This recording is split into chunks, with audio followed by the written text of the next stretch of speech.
Yeah, I mean, you could set this number at like 450, and like I feel like we're obligated to go more, right? I mean, if there's one guy who is going to try to stick it to the Pats, it is Tom Brady. I feel like that's become kind of like a lazy narrative almost, but I also think it's super true. Now let's transition into Sunday Night Football. It's the return of the GOAT. He's going back to the promised land, folks. It's Tom Brady playing in Foxborough. That doesn't sound so weird to say. I mean, he only did it for 20 plus years.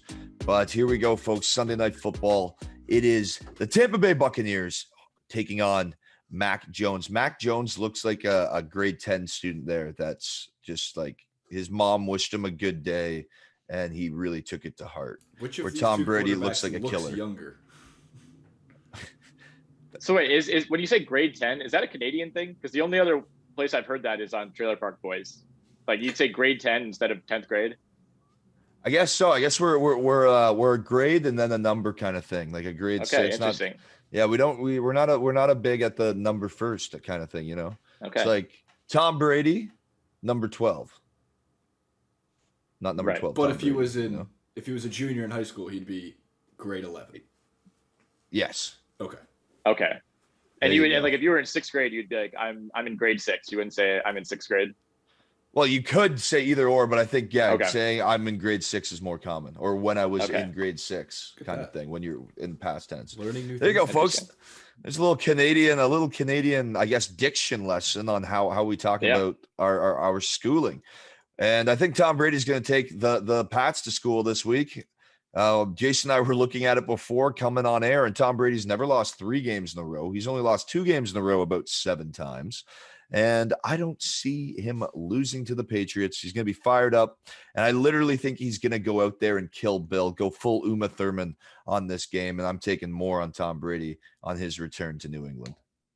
Yeah, I mean, you could set this number at like 450. And like I feel like we're obligated to go more, right? I mean, if there's one guy who is going to try to stick it to the Pats, it is Tom Brady. I feel like that's become kind of like a lazy narrative almost, but I also think it's super true.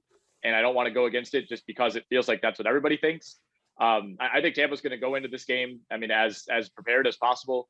I think Brady wants to go for 350 plus and 4 touchdowns. I'd be shocked if Gronk doesn't play in this game. They're listing him, I think, as a game time call as of now. I mean, I don't think he has the same kind of intimate rivalry, I guess, with the Pats organization that Brady does. But obviously, this is a game that Gronk wants to play in as well. I think Tampa Bay rolls. I think Brady has a big game, and I think they make it a point for Brady to have a big game. And then obviously he's going to break the passing record at some point in this one as well. Well, it's just it makes such a good narrative and such a good backstory too, with all with that book coming out. What is it? Win at all costs. The book on the Patriots that just was released, and Tom Brady quotes from inside the organization saying, "I don't like Bill Belichick. I don't want to play here anymore. I want to move on." And to actually see that come to light, and guys like Robert Kraft being like, "I wish Bill Belichick showed me more respect, but I'm also not gonna fire him because I have a bunch of Super Bowl rings." So, did we lose Nick for a second? I think we're good. We're good. Too much Tom Brady, Bill Belichick slander for Nick Whalen here on the show. It's not slander. It's what was, I guess, Tom Brady's mindset at that time, and that's what's been reported, and that's what's been put to writing in the book. I'm not trying to bash the Patriots organization for any Pats fans out there, because there's I just want to remain neutral of you. In case the Pats ever ask, call me up for a tryout. I just want to make sure I haven't burned any bridges. Yeah, well, you never know. Chris Hogan was playing professional lacrosse this year. Now look at him; he's back in the NFL. So to be fair, that's a pretty fun story. There's another expat. You look like the Pats practice squad players. Yeah, I mean, I've played pickup basketball a couple times over the last few months, so very similar trajectory with me and Chris Hogan. I mean, yeah, let's go with that. Mac Jones now. Tampa Bay's pass defense, Tampa Bay's defense in general has been great this season. And I think Mac Jones might be a bit of deer in headlights syndrome come Sunday night. Going against Tom Brady, the guy that you're supposed to replace. Brady is going to go off, like you said, set the line at 450, set it at 2,000. It's an obligation for Tom Brady to go off. And I don't think Mac Jones is going to come anywhere close to keeping pace. And I think if he tries to take those shots and go out of his comfort zone, that's when that Tampa Bay defense is going to capitalize, intercept those balls, force turnovers, and not to mention that insane front four they have. That pass rush is going to be eating Mac Jones's mac and cheese come Sunday. So I'm taking less on that. Yeah, I think it's a really tough spot to ask Mac Jones to step up and have a big game, right? I mean, the entire narrative is this guy from the other team is having his big homecoming. Like, I don't know that Brady's even going to get booed. Like, I really don't know what the crowd reaction is going to be. Normally, you kind of go into these games and you have a good feel for it. Obviously, the crowd is going to be aligned with the Patriots, but I also can't see them like, it's not going to be LeBron back in Cleveland in 2010, right? I mean, I think there's going to be some reverence and some respect, of course, for what Tom Brady has brought to this team. So it's going to be a weird environment. You know, there's a ton of pressure on Mac Jones to at least be respectable in this game, coming off of a 3 interception showing against the Saints last week. But man, like you said, yeah, I think not only is Tom Brady going to be focused and jazzed up for this game, I think the whole team, wants Tom Brady to get his revenge, right? I mean, I think the defense is going to be going extra hard. I think they want to shut down Mac Jones as well. And as we saw, like, he was kind of pitched to us as this like super smart game manager. Maybe as a rookie, he's not going to win you a lot of games, but he's not going to lose you a lot of games. I mean, he's been a little more mistake prone, I think, than the Pats and than a lot of people expected through these first few games. And like you said, I mean, Tampa is such a playmaking, opportune type of defense. We saw it a couple of weeks against the Falcons. I mean, you're just back-to-back pick sixes. You got guys in the face of the quarterback. You're blitzing defensive backs. Like they give you so many looks. And obviously you trust New England of any team to be prepared for things like that. But I think Mac Jones is going to be overwhelmed. And I like the less here by quite a bit. Yeah, and I just think back another guy that mentioning the Tom Brady thing. How about Antonio Brown? Couldn't you Tom Brady to Antonio Brown 40-yard touchdown? Take that, Patriots. I think that would be the Antonio Brown's icing on the cake for his entire career. There you go, folks. Yeah. It was the more and the less. Just are we going to hit the receivers for this game? But yeah, we could definitely do a quick run through of the Mike Evans. Yeah. Mike Evans has looked really good this season. I'm a big fan of him and what he brings to that offense. So really, like, great hands. And it seems that when Brady looks his way, it's a safety valve and a safety net that he knows he's gonna come down with the ball. So I'm gonna take more on Mike Evans, especially in a game where Tom Brady is gonna be throwing the rock. Yeah, I mean, he's got 181 yards over his last 2 games. So I think this is a pretty generous number from our good pals at MKF. Jason, I know you set these lines personally, right? Yes, actually, I think long and hard about how 62.5 for Mike Evans felt right.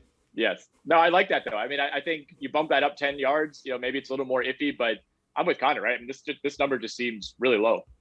Yeah, no, it's just too. We talk about the narrative of the game, right? Tom Brady, he's we talk about the narrative of the game, and Tom Brady's just going to be slinging that ball. Mike Evans, sure hands, give me more. I don't think Jacoby Myers gets 68.5. We've seen a bunch of different receivers step up in random times, whether it was Al Galore in week 1 or Jacoby Myers in week 2. There's no consistency with who's getting the ball in that Patriots offense, and especially against a team like Tampa Bay on defense, as you just said. Very opportune defense that are going to step in front of some passes of Mac Jones. I think for any button, I wouldn't be throwing a button hook if I'm Mac Jones this week. Yeah, I think this Patriots offense is really going to struggle. I think if they can't get anything going on the ground, they're going to be in big trouble because their little like tight end raid offense has not worked. Going to get Hunter Henry and Jonnu Smith really has not paid dividends. Jonnu Smith had a terrible drop that resulted in a pick last week. And one thing we haven't mentioned is you're removing James White, who has been the safety blanket of all safety blankets, not only for Mac Jones, but for Tom Brady, over the last decade, essentially. And, with him injured, I think that takes away, a major piece and an underrated piece of this Pats offense. Well, I actually picked up James White in fantasy because of what you just said. It seems like Mac Jones has been using him the way Brady used him, getting about 10 targets a game, because anytime That it's a questionable pass. Let's dump it to him. You know he's going to break at least one tackle and get you anywhere from 6 to 10 yards. Really make it so you have a manageable second down, a manageable third down, or guess what? You got a fresh set of downs, or he's in the end zone. So I'm totally with you on that one. Yeah, punch in the less there, please, Jason, for Jacoby Myers. We're in line with that one, and we're missing James White. Get well soon. But I think that hip injury really got him. That didn't look good. I think he's probably done for the season. That's what I'm seeing on rotowire.com. Yeah, that looked painful. Trustworthy site. They got at Rotowire. They got a guy, this Nick guy. We talk to him from time to time. He's all right. I was he's referring all right. more to John McKechnie and Shannon, but that's okay. Is your mic even on, Jason? You do It that is. sometimes. It is. I have it on mute. Like now, it's not on mute. You can hear me. Now it's off of mute. It's amazing what we could do in 2021. You're incredible, man. I can't believe how much you put into that. Way to go. You clicked the button. Everyone, thank you so much. Thank you so much for joining us on Monkey Knife Fight Live. Nick Whalen, any final thoughts going into this week? Any matchups that you want to just shout out to, or maybe that are personally inspiring now that your Jags are kind of, well, dead in the water? Yeah, it's actually going to be kind of a relaxing NFL Sunday, not having to deal with this. Like that's the one silver lining, is that we got this like horrific loss out of the way on Thursday. So at least now I can kind of just relax and enjoy football for a change on Sunday. So I'm looking forward to that. But like I mentioned at the top, man, I'm really concerned about what's going to happen at Camp Randall on Saturday, like that Michigan-Wisconsin game. I have a good college buddy's wedding on Saturday night. So my main concern is that the Badgers are going to lose by 30, and the wedding is just going to turn into me and all my college friends just commiserating all night about the Badgers, and all of our girlfriends are going to be upset with us. But that's just what you have to do in a situation like that. Remember when we had the Watts and we had the best defense in all the NC2A? Oh man. Yeah. I mean, look at you. You're not even. I'm down bad. I'm down bad as a fan. I apologize. Yeah, I actually apologize for that last little jab there, Nick. I'm Thank sorry. you. And that hug offer that I mentioned earlier in the show still applies. I'm sending you hugs, buddy. I'm sending you hugs. Keep your head held high, all you Jags fans out there, the limited few of you.